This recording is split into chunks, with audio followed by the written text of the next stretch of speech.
Good morning students. Last time हमने start किया था चैप्टर कोऑर्डिनेट ज्योमेट्री। आज हम क्या करेंगे, उसके रिलेटेड क्वेश्चंस करेंगे और next topic that is straight line, हम उस पर मूव करेंगे। इस चैप्टर में आपकी बुक में एक्सरसाइजेस और दी हुई है एरिया ऑफ ट्राइंगल, तो वो आपको सिलेबस में नहीं है तो हम आज उसको नहीं पढ़ेंगे। ठीक है, हम सिर्फ पढ़ेंगे या तो डिस्टेंस फॉर्मूला से रिलेटेड जो भी क्वेश्चन है या फिर हम स्ट्रेट लाइन पढ़ेंगे। ठीक है, अब मैंने आपको कल जो करवाया था कि अगर आपको प्रूफ करना है कि that it is a square, तो आपने 4 साइड्स प्रूफ करनी है प्लस डायगोनल्स प्रूफ करने हैं। अगर आप equilateral triangle then all the 3 sides equal proof करनी है। तो आज उससे रिलेटेड एक दो क्वेश्चन देख लेते हैं। ठीक है, और आपका क्वेश्चन क्या कहता है, this is your exercise number 8.1। ठीक है, कल मैंने एक क्वेश्चन आपको करवाया था जिसमें क्या था कि the point is on y axis, sorry x axis, then find and it is equidistant from p and q, then find out the coordinates. ठीक है, तो कल हमने इस टाइप का क्वेश्चन किया था, तो आज मैं नहीं करवा रही हूँ। आज आपके पास हम क्वेश्चन कर रहे हैं कि आपके पास क्वेश्चन दिया हुआ है 1 - 2 3 6 5 10 एंड 3 2 एंड यू हैव टू प्रूव कि ये क्या है, वर्टिसेस क्या है एक पैरेललोग्राम के। ठीक है, आपको ये हमें क्या करना है, प्रूफ करना है। चलो देखते हैं कि अब कैसे होगा। अब अगर आपको वर्टिसेस प्रूफ करने हैं इसको पैरेललोग्राम के, तो मैंने आपको बताया था पैरेललोग्राम में क्या होता है, अपोजिट साइड्स इक्वल होती हैं, तो इनको नेमिंग कर लो। ठीक है, ऐसा कोई जरूरी नहीं है कि आपका पैरेललोग्राम ABCD ही बने। लेट्स सी क्या बनता है। ठीक है, तो पहले हम AB निकाल लेते हैं। AB क्या होगा, पर डिस्टेंस फॉर्मूला से x2 - x1 होल स्क्वायर ऐसे ही निकालेंगे, plus y2 - y1 whole square. ठीक है, 3 - 1 that is 2, square is 4, minus minus plus, तो 6 + 2 8, 8 का स्क्वायर 64, तो ये कितना आ गया, √68। ठीक है, ऐसे ही निकालो BC के लिए क्या होगा आपके पास, x2 - x1 होल स्क्वायर। मैंने आपको बताया था आप किसी को भी x1 किसी को भी x2 ले सकते हो, तो इसको ले लिया मैंने x1 x2 y1 और इसको ले लिया x2 y2, जब BC निकाल रहे हैं हम। सो इट विल बी 5 - 3 2, 2 का स्क्वायर 4, 10 - 6 4, 4 का square 16, so this will be your √20। ठीक है, ये आपकी वैल्यू कितनी आ गई, √20। अब हमने AB निकाल लिया, BC निकाल लिया, ऐसे ही निकालेंगे CD के लिए क्या होगा, x2 - x1 whole square plus y2 - y1 whole square. मैंने आपकी चॉइस है 3 - 5 भी ले सकते थे, माइनस का स्क्वायर वैसे भी पॉजिटिव होने वाला है। मैंने वैसे इसमें डिजिट्स बड़ी थी तो CD कर दिया। ठीक है, you can write it DC whatever you like, कोई फर्क नहीं पड़ता। 5 - 3 2, 2 का स्क्वायर 4, 10 - 2 8, 8 का स्क्वायर 64, सो ये भी कितनी आ रही है, 68। ठीक है, अब हम निकालेंगे AD के लिए आपके पास क्या होगा, 3 - 1 whole square plus 2 -2 whole square. ये ध्यान रखना, जब भी ये माइनस हो तो ब्रैकेट लगा देना। ठीक है, अदरवाइज ये लिखने में गलती हो जाती है। सो 3 - 1 2, 2 का स्क्वायर 4, माइनस माइनस प्लस 2 + 2 4, 4 का स्क्वायर 16, सो ये कितना आ जाएगा आपके पास, √20। अभी देखो AB और ये CD इक्वल आ रहे हैं, BC और AD इक्वल आ रहे हैं, that means it is a parallelogram, क्योंकि अपोजिट साइड्स क्या है आपके पास, इक्वल है, तो ये क्या हो गया आपके पास, पैरेललोग्राम। ठीक है, ये बहुत सिंपल सा बेसिक्स आपने 10th में पढ़ा हुआ है। अगर आपको ये सेशन अच्छा लग रहा हो so please like it, share it and subscribe it. एक क्वेश्चन सेम ऐसा है नेक्स्ट आपके पास कि आपको प्रूव करना है that they are vertices of a square, and उसका लास्ट ही क्वेश्चन है that they are vertices of a rectangle. ठीक है, मैं आपको क्वेश्चन दे रही हूँ, इट्स अ होमवर्क क्वेश्चन, और आपके पास क्या है कि आपको याद रखना है कि अगर स्क्वायर प्रूफ करना है तो आपको opposite side all sides equal दिखानी पड़ेगी, साथ साथ आपको क्या दिखाना पड़ेगा कि उसमें क्या है, डायगोनल्स भी हैं इक्वल। ठीक है, इस क्वेश्चन में आपको प्रूफ करना है कि that it is a square. ठीक है, इसमें आपको स्क्वायर प्रूफ करना है। एंड नेक्स्ट क्वेश्चन में आपको प्रूफ करना है 2 - 2 8 4 5 7 एंड -1 1, ये प्रूफ करने हैं रेक्टेंगल के कोऑर्डिनेट्स हैं। ठीक है, एक मैं करवा देती हूँ, चलो एक आपको करना है। ठीक है, रेक्टेंगल वाला मैं आपके लिए होमवर्क दे देती हूँ, जस्ट सेम। ठीक है, स्क्वायर वाला देखो कैसे करते हैं, इनको नेमिंग दे दो ABCD। ओके, AB निकाल लो।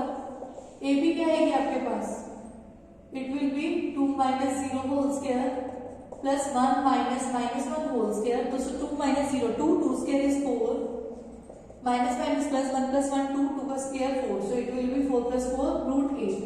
ऐसे ही हमने निकाली BC। BC के लिए क्या होगा आपके पास 0 - 2 whole square plus 3 - 1 whole square. 0 - 2 is -2 square is 4, 3 - 1 is 2 square is 4, so it is again √8। ठीक है, ऐसे ही हमने क्या निकाला CG निकाल ली। अब CG निकालने के लिए क्या होगा -2 - 0 whole square plus 1 - 3 whole square. साथ साथ ना आप सॉल्व भी करते रहा करो अपनी नोटबुक में। इससे आपका क्या होगा कि आपकी भी आप देखते चेक भी करते रहोगे कि आप ठीक कर रहे हो नहीं कर रहे हो, और थोड़ी सी आपकी स्पीड भी इंक्रीज होगी। -2 - 0 -2 -2 square is 4, 1 - 2 is -2 -2 square is again 4, so it is again √8। अब उसके बाद क्या निकालेंगे 80। अब 80 के लिए आपके पास क्या होगा -2 - 0 whole square plus 1 - -1 whole square. ये भी क्या आएगा -2 square is 4, और ये minus minus plus 1 + 1 2 square is 4 again √8।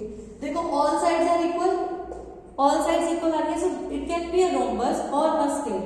क्यों? क्योंकि रोम्बस की भी 4 साइड्स इक्वल होती हैं और आपके पास क्या स्क्वायर्स की भी ऑल साइड्स इक्वल होती है। तो इसीलिए आपको कैसे कंफर्म होगा कि ये स्क्वायर है या रोम्बस है?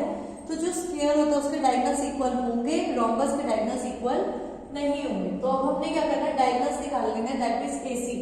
AC निकालो भाई, क्या आएगा 0 - 0 होल स्क्वायर 3 - -1 होल स्क्वायर। ठीक है, तो 0 - 0 is 0, 3 ये प्लस माइनस प्लस हो जाएगा, तो it will be 4 square, that means √16, और उसका रूट क्या हो जाएगा 4। ऐसे ही हम क्या निकालेंगे BD। अब BD निकालो, देखो ऐसे ही होता है ना, अगर ये स्क्वायर है आपका ABCD, if this is a square, थोड़ा सा रेक्टेंगल ज्यादा लग रहा है कोई बात नहीं, तो ये होता है ना आपके पास डायगोनल्स AC और BD, यही होते हैं। हाँ जी, ये तो आपने सबने पढ़ा हुआ है। अगर कोई हिंदी मीडियम वाला भी है तो वो याद करे स्क्वायर को बोलते क्या है वर्ग। ठीक है, और ये आपके डायगोनल्स को I am not sure curve बोलते हैं शायद, बट नॉट श्योर, मुझे याद नहीं है। BD के लिए आपके पास क्या होगा -2 - 2 होल स्क्वायर। देखो D में से B माइनस करोगे it will be 1 - 1 whole square. 1 - 1 is 0, -2 - 2 it will be -4 whole square. -4 का होल स्क्वायर कितना आ जाएगा 16, 16 का रूट कितना हो जाएगा 4। ये ध्यान रखना, ऐसा मत करना कि इसका स्क्वायर से रूट कैंसिल करके आप आंसर -4 लिख दो। No, distance cannot be negative form. तो आपके पास ये वैल्यू भी कितनी आ रही है 4, डायगोनल्स इक्वल आ रहे हैं, so yes this is a square. ठीक है, अब ये एक्सरसाइज आपकी यहाँ पर खत्म हो रही है। अब हम जो नेक्स्ट टॉपिक है वो स्टार्ट करने वाले हैं स्ट्रेट लाइन, और ये थोड़ा सा आप लोगों के लिए न्यू चैप्टर है बिल्कुल, क्योंकि आप लोगों ने अभी तक डिस्टेंस फॉर्मूला तो सुना था, पढ़ा भी आप लोगों ने, बट स्ट्रेट लाइन से रिलेटेड जो मेन कंसेप्ट है like slope of a line, और आपके पास क्या है एक्सिस के साथ क्या एंगल बना रही है, ठीक है, intercept form of A line, वो सब आपने नहीं पढ़ा हुआ। सो आज हम थोड़ा सा नया टॉपिक स्टार्ट करने वाले हैं, इसको प्लीज ध्यान से सुनना। एक आप लोग जो पूरी वीडियो नहीं देखते हो ना, उसको पूरा देखा करो। आप लोगों के लिए क्वेश्चंस करवाए जा रहे हैं, मेरा तो कोई इसमें पर्सनल बेनिफिट नहीं है, ठीक है ना। Maths is all about practice. मैं प्रैक्टिस करूंगी तो मुझे आएगा, आप प्रैक्टिस करोगे तो आपको आएगा, ठीक है। अब देखो स्ट्रेट लाइन, कोई मुझे बता सकता है डेफिनेशन, कि स्ट्रेट लाइन की डेफिनेशन क्या होती है? Can anyone tell me? आप कमेंट सेक्शन में कमेंट करके देखो। बहुत सारे बच्चों को ना ये स्ट्रेट लाइन की डेफिनेशन में जरूर प्रॉब्लम होगी, जस्ट बिकॉज देखो अगर लाइक ये 2 पॉइंट्स हैं, ये कोई मुझे बता प्लीज जरा बताना मुझे कमेंट करके कि कोई मुझे बता सके कि इसमें से स्ट्रेट लाइन कौन सी है, ठीक है। ओके, ये नाम मैंने दिया A, ये नाम दिया B। अगर ये मुझे ऐसे बताना ACB है या ADB है या AEB है या AFB है या AGB है, कौन सी है, ठीक है। ये मुझे जरूर क्लियर करना आप लोग कि इसमें से स्ट्रेट लाइन कौन सी है। वैसे मैं आपको खुद से एक बार क्लियर कर देती हूँ, जो स्ट्रेट लाइन होता है वो क्या है। ओह माय गॉड, ये तो बहुत ही टाइम लगता है ड्रॉ होने में, आधी एनर्जी तो मेरी इसी में वेस्ट हो जाती है। हाँ जी, स्ट्रेट लाइन आपके पास क्या हो, अरे भाई हो जाना जल्दी से रब। शॉक वाले बोर्ड में तुम लोगों को क्लियर नहीं होगा, मैंने भी नोटिस किया कि उसमें थोड़ा सा इशू है। मुझे नहीं पता था कि चौक वाले बोर्ड पे प्रॉब्लम आ रही है, अदरवाइज इसमें रब करना थोड़ा सा इजी रहता है। हाँ जी, स्ट्रेट लाइन क्या होता है? देखो लाइन, ये अच्छा मुझे इसमें से बताओ लाइन कौन कौन सी है?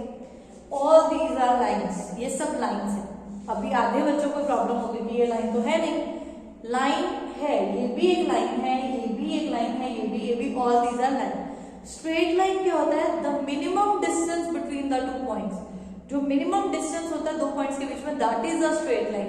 ये स्ट्रेट लाइन है, ठीक है। डिस्टेंस तो ऐसे भी है, this is also a line, but आपके पास क्या जो मिनिमम डिस्टेंस होता है that is a straight line, ठीक है। क्लियर? आई थिंक अब आप लोगों को कभी भी लाइफ में ये प्रॉब्लम नहीं आएगी कि स्ट्रेट लाइन क्या होती है।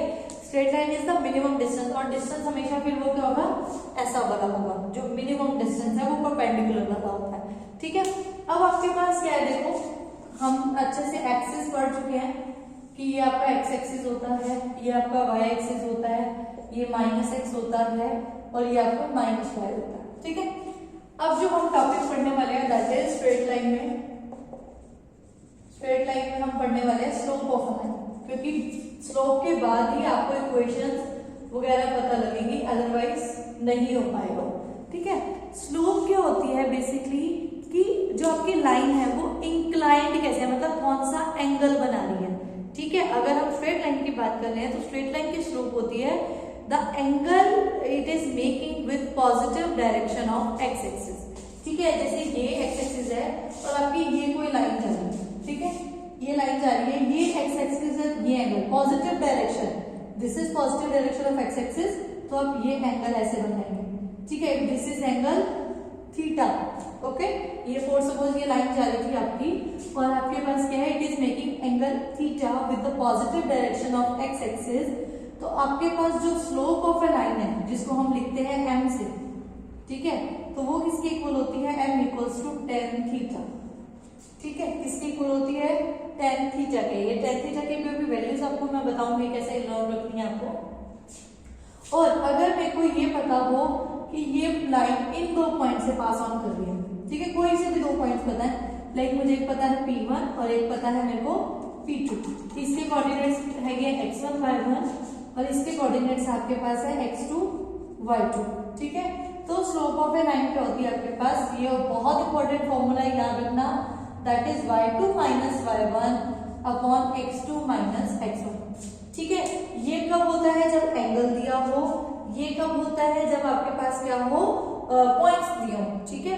और अगर आपके पास कोई इक्वेशन दी हुई है लाइन की कि ax प्लस b, लाइन हमेशा इसी फॉर्म की होगी ना, इक्वेशन ऑफ ए लाइन वो किस फॉर्म की होती है? ax plus by plus c equal to 0, कुछ इस तरह की फॉर्म होगी। तो अगर हमें इक्वेशन दे रखी है तो स्लोप क्या होती है? m is equals to minus coefficient of x upon में कोएफिशिएंट ऑफ y, ठीक है। Coefficient of x upon coefficient of y और माइनस का साइन लगाना, ये तब होता है जब इक्वेशन गिवन हो। और अगर आपके पास नहीं गिवन, एंगल गिवन हो तो दिस वन फॉर्मूला, अगर कोऑर्डिनेट्स गिवन हो तो दिस वन फॉर्मूला, ठीक है। एक हम कर्व की, अगर हमें कोई भी कर्व दे रखी है, ये जनरल नॉलेज का है, स्ट्रेट लाइन से रिलेटेड नहीं है, ठीक है। अगर आप इसमें भी लगा सकते हो वैसे कि अगर आपके पास कोई भी कर्व दी हुई है and you have to find out the slope, तो आप क्या करो, उसको डिफरेंशिएट कर दो, simple, dy by dx will give you the slope, ठीक है, स्लोप ऑफ टेंजेंट, ओके। अब आपके पास क्या आता है? कुछ बेसिक सा कंसेप्ट कि अगर देखो, अगर कोई लाइन एक्स एक्सिस के पैरेलल है, मान लीजिए अगर कोई लाइन, हाँ जी, अगर आपके पास क्या है, कोई लाइन एक्स एक्सिस के पैरेलल है, देखो ये लाइन है, ठीक है, तो क्या है एक्स एक्सिस के साथ एंगल बना रही है? एक्स एक्सिस के साथ कोई एंगल नहीं बन रहा, दैट मींस क्या है? 0 डिग्री। पैरेलल आपके पास है, दैट मींस क्या है? वैसे लाइन, तो आपके पास एंगल क्या होगा? 0 डिग्री। तो अगर आपके पास if line is parallel to X axis, parallel का साइन मैं ऐसे लिख रही हूँ, ठीक है, हर बार मैं पूरा पैरेलल नहीं लिखूंगी, तो उसकी जो स्लोप होती है वो क्या होगी? 0, ठीक है।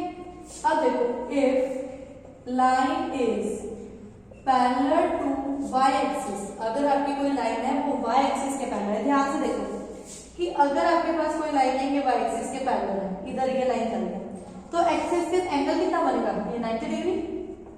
कितना बनेगा? ऑब्वियसली 90, क्योंकि x एक्सिस की क्या होगी? परपेंडिकुलर होगी अगर y एक्सिस के पैरेलल है, तो एट दैट टाइम पे m कितना होगा? tan 90। यहाँ वाले केस में क्या था? m equal to tan 0, tan 0 कितना होता है? 0, और tan 90 कितना होता है? इंफिनिटी। इसका मतलब क्या है कि अगर कोई लाइन पैरेलल है y एक्सिस के, तो उसका क्या होगा? 1/m0, ठीक है। m 1/m0। ओके, ठीक है। तो आपने हमेशा ये ध्यान रखना है, इस 1/m को 0 पुट करना है। अब थोड़ा सा एक बार कर लेते हैं, tan थीटा का टेबल भी देख लेते हैं। अगर एंगल 0 डिग्री दिया हुआ है, 30 डिग्री दिया हुआ है, 45 दिया हुआ है, 60 दिया हुआ है, 90 दिया हुआ है, ठीक है। तो tan में क्या होता है, हमेशा ऊपर सीधी गिनती चलती है 0 1 2 3 4, और इसके अपॉन में क्या चलती है, उल्टी गिनती, ठीक है, 4 3 2 1 0, और क्या लेते हैं हम इन सबका स्क्वायर रूट, ठीक है। अब ये ध्यान से देखो, 0 पे 0.4 विल बी 0, सो क्या वैल्यू है 0।